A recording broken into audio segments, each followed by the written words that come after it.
Opinion: why chopper services in Pilgrim spots must be stopped on Sunday. 7 people, including a 2-year-old, died when a chopper operated by a private aviation company carrying Chardam pilgrims from Kedarnath crashed near Gaurakund in Rudraprayag district on its way to Gupt Kashi. Initial indications are that it also happened due to poor visibility caused by bad weather. There are predictable and possibly even true suspicions about maintenance issues and cutting corners when it comes to passenger safety. On May 8, 6 people including the pilot were killed when their helicopter crashed into a hillside in Uttar Kashi when flying from Dehradun to Harsil. 10 days later, an air ambulance helicopter made an emergency landing in Kedarnath when its tail rotor malfunctioned but no one got hurt. On June 7, a chopper carrying 5 people from Rudraprayag to Kedarnath in Uttarakhand had a technical snag during takeoff but managed to land safely on a highway. It is not surprising that the Uttarakhand Chief Minister has halted all helicopter services in the state for 2 days. However, what he said raises fresh concerns. He asked the state's chief secretary to form an expert panel to prepare a standard operating procedure mandating thorough technical checks of helicopters and taking updated weather information before every flight. This implies that these basic safety procedures are not generally conducted. That suspicion is borne out by information emerging that the ill-fated flight happened before the time slot allotted to that chopper service, indicating that the owners were probably running extra services off the register. As there are over 300 scheduled flights around that area during peak Chardam Yatra season, the temptation to squeeze in a few more beyond official hours is high. And if the area has no ATC or radar systems, weather changes can prove deadly. Last October, the chief election commissioner and 3 other officials and the pilot had a close shave when their helicopter had to make an emergency landing near Munsiyari in Uttarakhand en route to the Milam Glacier because of a sudden weather deterioration. Exactly 2 years before that, in 2022, another chopper belonging to the same company whose helicopter crashed on Sunday also came down 2 km from Kedarnath, killing 6 passengers and the pilot. So, can rigorous checks really ensure safety when India's first Chief of Defence Staff General Bipin Rawat and 13 others died in a crash in the Nilgiri Hills 2021? They were aboard a Mi-17 Indian Air Force helicopter, not one operated by a private company.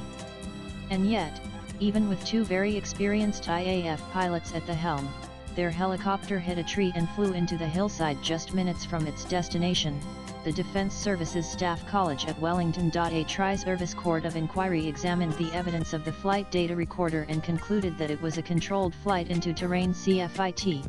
That means the pilot was in full control but crashed the chopper because of faulty situational awareness. The aircraft strikes the terrain.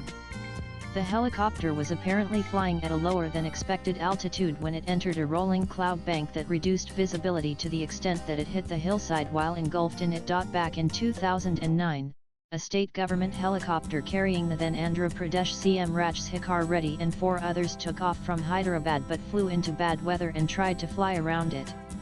The pilots decided to turn left after crossing the Krishna River but then had a problem with the oil pressure as it flew over the dense Nillamela forest area.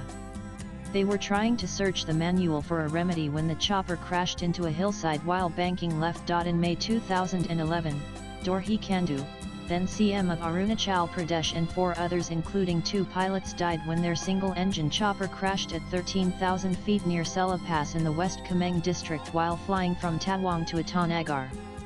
10 days before that, a Mi-17 helicopter also crashed in the Tawang area killing 17 people but the pilot and 5 others survived with serious burns. Whether Uttarakhand or Nilgiris, Eastern Ghats, or Eastern Himalayas, hilly terrain is not the best place for extensive helicopter activity as weather changes very quickly there and winds can be very unpredictable at any time of the year.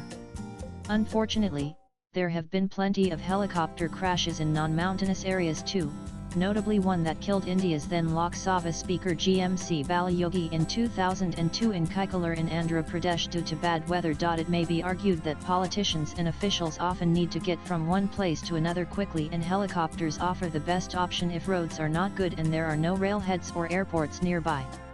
But the same constraint cannot be applicable to pilgrims and tourists who comprise the bulk of people using this precarious mode of transport today. There must be rationalization of usage in the name of safety, even if accessibility is a tourism mantra now. The crux of the dilemma is the conflation of pilgrimage with tourism, manifest in the oxymoronic phrase spiritual tourism, because both involve travel. But the purposes of both are utterly different. Spiritual by definition cannot be materialistic, it is about purifying the soul and attaining enlightenment. Tourism is primarily to gratify the five senses, and there is nothing wrong with that. But the attitude to accessing either or both cannot be the same. The age-old practice of pilgrimage was not regarded as a fun family outing but a serious personal spiritual journey, even if often conducted in groups. These journeys were not meant to be done as quickly and as comfortably as possible with all modern amenities so that they could be ticked off a bucket list like a holiday hotspot.